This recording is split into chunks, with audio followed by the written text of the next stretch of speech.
All right, everyone. So, in this video here, I wanted to talk about essentially gaming in general and basically games I've been playing lately. Because here's the thing is that I'm trying to figure out a way how to explain this. But I think the best way to explain it is just, well, show you the systems I play, things that do tend to collect dust for me. And I think there's several reasons why some systems might get more attention than others. Now, for me, I do have a PC there. I will play some PC games every once in a while. There's my Xbox Series X, PS5 is down there. Got the MetaQuest 3, obviously the Nintendo Switch. There's the Atari VCS, and there is the Atari 7000 Plus. Um, I also have the 2600 Plus, but they're essentially, for the most part, the same thing for the most part internally. But figure I try out the 7800 Plus, see how that one is, and it's fine. Um, so when I play games, if there's a game I want to play on a particular system, I'll play it on there. However, some systems get more attention than others, and there's a reason why. So, first and foremost, and I'm also actually going to include mobile games in this. Yes, I know there's probably some people that are going to be scarfing at the ideas like, oh, why mobile game? It's like there are some decent games out there for mobile, um, and there's a reason why more and more people, or especially like the younger people, are playing more mobile games than even like a traditional console. And I think when it comes to like some YouTubers out there, when they talk about games, how many consoles, a platform sold and all that, might not be as important as they make it sound it is, if that makes sense. So first and foremost, PC. Here's the truth when it comes to PC gaming. It's going to get to the point where set top box based consoles are essentially going to be irrelevant. And the reason why I say that is, let's just face it, yes, there are great games both on Xbox and PlayStation. I'm not going to single them out. I'm not going to say one is better than the other. I usually tell people if you're going to get a console, look at the games that are available that you are interested in playing. And if you think you're going to be playing those games and other games that are going to come out in the future for it, go with that platform. But here's the thing, at least currently, the way things are looking, obviously Microsoft's been doing this for years already, where basically the majority or almost all of the first party games are also available on PC, especially if you use like Game Pass, for example. The majority of the games that comes out on Xbox, at least when it comes to first party stuff, it's also on Game Pass. 9 times out of 10, there's also a PC version, so you can also play it on PC. PS5, when it comes to PlayStation,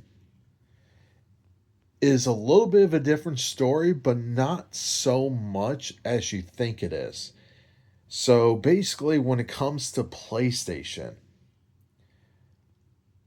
apart from like the single player based type games that they will make, when it comes to like more multiplayer centric type games, they are basically releasing them day and day on PS5 and PC. When it comes to the single player games, they will then, to some extent, port them over the PC at a later date. So I think the recent release or at least the newest one that I'm aware of, is Spider Man 2 that's on PC now. So it's an interesting prospect when you think about it because, if you are interested in playing PlayStation games and the games that you're interested in, it's also on PC, why get a PS5? What is the real advantage of getting a PS5 if the games that you want to play is also on PC? And there are some advantages when it comes to PC. Now, I do understand that, there are people out there, they don't want to think about, oh, do I have the latest drivers? Is Windows up to date and all that stuff? There is a reason why people will still go with consoles because, yes, it is more like a computer, but there are still reasons to get a console. But if you are someone that basically understands more when it comes to using a PC on a daily basis, PC gaming is not like before where you have to jump through a lot of hoops to get a game working. For the most part, 9 times out of 10, a PC game that comes out, apart from PlayStation games, they pretty much come out and they pretty much play fine. The reason why I'm basically singling out PlayStation is that most of the time, if you're getting a PlayStation game on PC at launch, 9 times out of 10, there are quite a bit of issues that you might actually want to wait like a couple of months after release so that way they can release the patches that fixes the PC version. Now, for the most part, you don't really get that kind of issue when it comes to consoles, but a lot of the PlayStation games now on PC, for the most part, is pretty much fixed and in a lot of cases actually runs better and looks better on PC. So it is interesting how, at least someone like me that does have a somewhat capable PC that can play games really well still has these consoles. Now, I will admit, when it comes to these consoles in general, I actually don't game on them too often. Apart from a few PlayStation exclusives, I play those games. I pretty much I'm pretty much done with them. And honestly, the PS5's been collecting dust for me. My Xbox has, for the most part, basically turned into essentially like a media center. If I want to watch, physical media movies, or, if I want to watch like YouTube and stuff like that, or any other streaming service, I typically use the Xbox for it. Every once in a while, I will play games on it, but it's more of a media consumption than a gaming system. I will admit, when it comes to the MetaQuest 3, I don't really use it too often, but it's not because I don't like the hardware. It's more because when it comes to VR, I kind of need to be in the mood to actually play VR games. If I'm not in the mood to play VR, I'm not using it. It's literally just going to sit there. The Nintendo Switch, I will admit, lately, I actually haven't been using it too much. Part of the reason why is a lot of the newer games, especially when it comes to like third party games, are available elsewhere. And let's just face it, for the most part, they pretty much run better on PC. And the interesting thing about it is yes, I am well aware of the Switch 2. Yes, the Switch 2 is going to come out later this year. And yes, I will be picking one up basically as soon as I can pre order and get it delivered. Part of the reason why I haven't been using the Switch too much is, like I said before, it has to do with the performance and how the games look and run on the Switch. The Switch at this point, as great as the system is, it's well overdue for new hardware. Let's just face it, it's well overdue for new hardware. And I think if the Switch 2 is capable enough to basically run games that looks better and runs a lot smoother, I think a lot of people are going to be migrating over to the Switch 2 very quickly. Whether you're coming from the original Switch or if you're coming from these other platforms, because let's just face it, the portable aspect is a big driving force, especially like if you're someone, that has like a 9 to 5 job or has like a weird schedule, or you're just not in the house too often, and say like you have some time like on break or in between classes or anything like that, and you want to just sit down and just play some games. A portable system is really compelling. But I'll be honest with you, this might be a shocker for you. The 7000 plus does get some use, mainly, to play some old school Atari games. But believe it or not, my Atari VCS actually does get quite a bit of use. And it circles back around that aspect of the kind of games I've been playing lately. It's more like simple pick up and play style games. And ironically, a lot of the newer games coming out for the VCS, yes, there are still brand new games coming out for the system. But a lot of the games that's actually been coming out, yes, they are smaller indie style games, but they're actually just fun. They're different. It's not like Microsoft saying it's like, oh, we have this brand new game that's about to come out, like Avowed and all that. It's like, okay, I tried Avowed, seems okay, but I mean, let's just face it, older versions of that style of game did it better. And I think that is a growing theme with both of these consoles now, is that a lot of the newer games coming out is either just fine, or older versions of those types of games just did it better. And I think what's starting to happen now is not only not only when it comes to like brand new release games, but you have to keep in mind that a lot of people are actually starting to look at older games to spend time with. So, like, for example, like if a brand new game comes out and there's like, say, like glitches, or the story is just not that good, or like the voice acting is, cringe and all that stuff, it's like, well, if you play older versions of those types of games, like, man, these older ones were actually really, really fun. And I think that's what's starting to happen now is, you know, I think a lot of the newer games that people work on, they tend to forget that, they're games, they're meant to be fun. So, if you're basically trying to make it like a big, expansive universe, and, you're trying to make it more like movie like and all that stuff, it's like, if I wanted to sit down and watch something with a really good story, it's like, that's kind of what movies are for. If I want to play a game, it's because I want to play it. I don't want to sit there and watch. I'm actually one of those people that I just could never get into like the Metal Gear Solid series.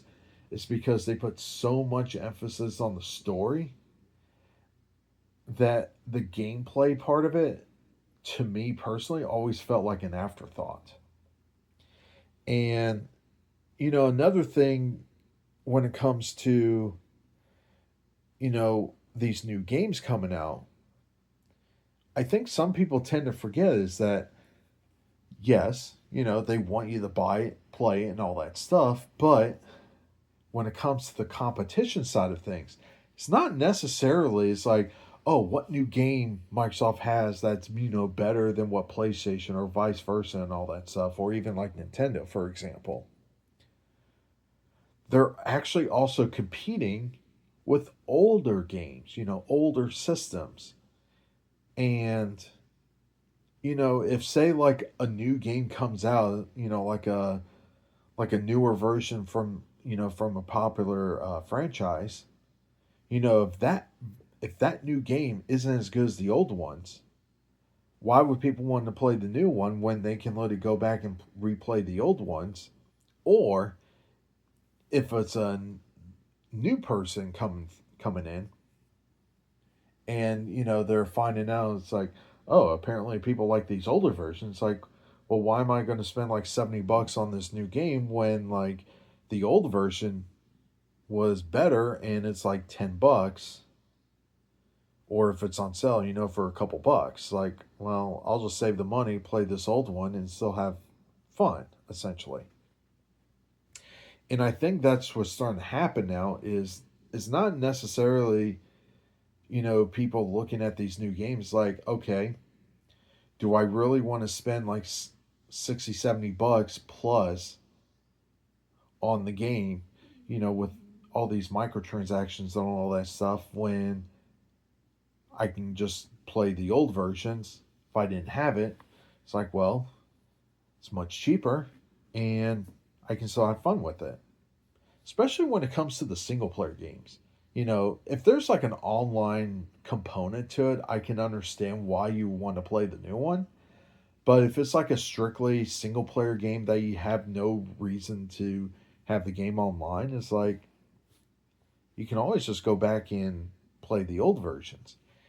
And not only that, when it comes to like PC gaming, you have to understand too is that, yeah, maybe the upfront cost of a brand new PC rig is, going to be more expensive than buying like an Xbox or a PlayStation. But there's a couple of things to remember. It is a PC. You can do PC stuff on it. You can also play games on it. And on top of it, there are ways to get free games. So, for example, Epic Games. Say whatever you want about the Epic Games launcher and all that stuff. I'm not a big fan of it either. But Epic Games does give out free games, every week or so. And you can claim them, keep it on your library, on your account, play them. And if you have like a PC and then say get like a ROG Ally or one of the other PC handhelds out there, well, because it all runs Windows, you can also play it on there. So you can play it at home on your PC, and if you're out, if you have like a ROG Ally, for example, you can play it on the go, just like a Switch. So we are in some interesting times when it comes to stuff like this, is that you actually have so many options now. And don't get me started on like the older systems, like the Dreamcast, the Genesis, the Super Nintendo, N64, and stuff like that. There are companies out there that will, say like Analog, they will come out with like a new FPGA based system, for a particular system, or like the Analog 3D that you can play original N64 games on it, but will be upscaled, HDMI and all that stuff. And even if you do have the original hardwares for them, there are like mods and kits out there that you can basically modernize them to play on modern TVs. Say like you have a Dreamcast, you want to do like an HDMI mod on it, or if you don't want to go that route, there's always those plug-in devices where it will basically convert into HDMI. There are ways around it, but nonetheless, there's so many ways to play games now that it's kind of irrelevant to, for the most part, to be like